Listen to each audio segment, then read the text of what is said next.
Hi there, I'm Liam, this is my hobby room, and today we're going to be reviewing and painting the HGCE GAT-04 Windam from Gundam Seed Destiny.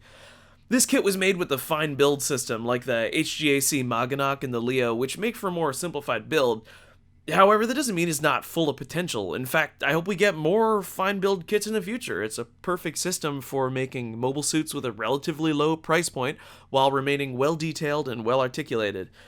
Now, some people prefer more complex builds, and this definitely does not have a lot of complexity, so if you're looking for a challenging build, you might feel a little disappointed, but personally, I don't care how a kit builds. Building has never been my favorite part of modeling, but more on that later. For now, let's you and me take a real quick look here at articulation. So the Windam's looking pretty snazzy for being a mass production mobile suit. It's got some great color separation on the body. It's just going to be missing some of that color separation on the shield and the Jet Striker backpack, but is a high grade. That's kind of par for the course. You really won't have any trouble getting this thing into any pose you could conceivably want to display it in. I mean, everything that's supposed to move moves well. All the joints are pretty snug, except for the wrist joint on mine, the little ball joint there. It seems to be a bit loose, but you can fix that up easy with some super glue or some paint or whatever. And as far as seam lines go, the kit's pretty good. There's not very many. There's one here on the back of the calves. As you can see, I removed this little thruster because I'm going to be painting it and I wanted to close up the legs. So here's the beam rifle. It's a pretty unique design, though it is just two halves slapped together with a scope kind of put on the front. You can see that seam line I was talking about running along the top there. I closed it up with some cement and putty. Now the forward stabilizing grip is completely molded in place. You could separate it and put a pin in there and have it move, but I don't really care to do that. And here's the A52 Offensive Shield Type E. That's what it's called. It's pretty snazzy. It's pretty sleek looking. The back of it is completely white. It's all one piece, so you'll have to do some masking and some painting on that to get it to be fully color accurate. It's got some molded little missile detail in the front there. I sharpened some of the pieces on it, but all in all, it looks pretty good. Now, the Jet Striker is kind of the main event for this suit. It's got a lot of nice little bits of detail. There's a couple moving parts. It's compatible with a few other different mobile suits that are compatible with striker packs. These missiles can come right off. They're just a front and back half slapped together. The wings fold down like so. And there's another joint in the center there that I'll show you. You can also fold it down like this.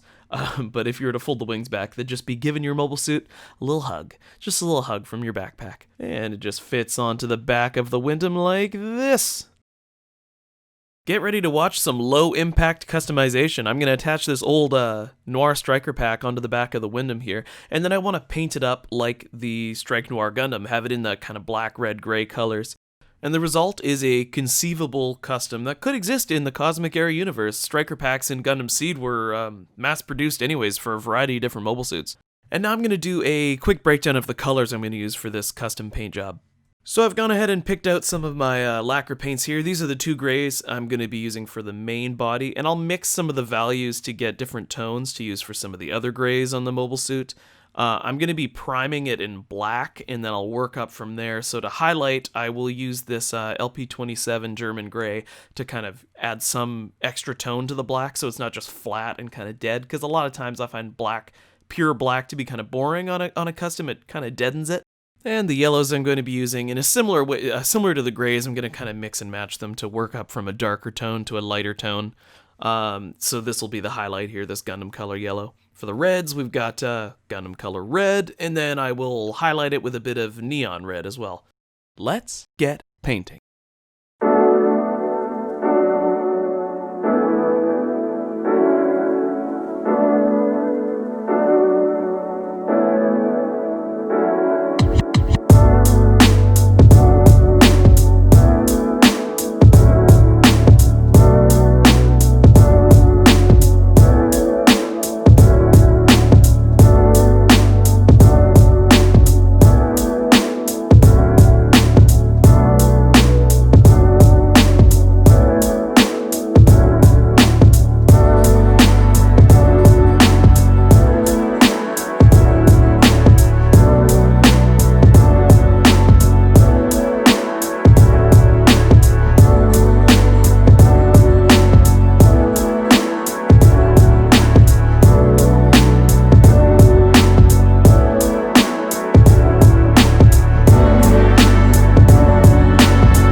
Hey guys, thanks very much for watching. Liam's Hobby Room is brought to you by capitalhobbies.ca, so you can go to www.capitalhobbies.ca, use the code PAINT20 at checkout to get yourself 20% off on all hobby paints. So, I'll see you guys next time.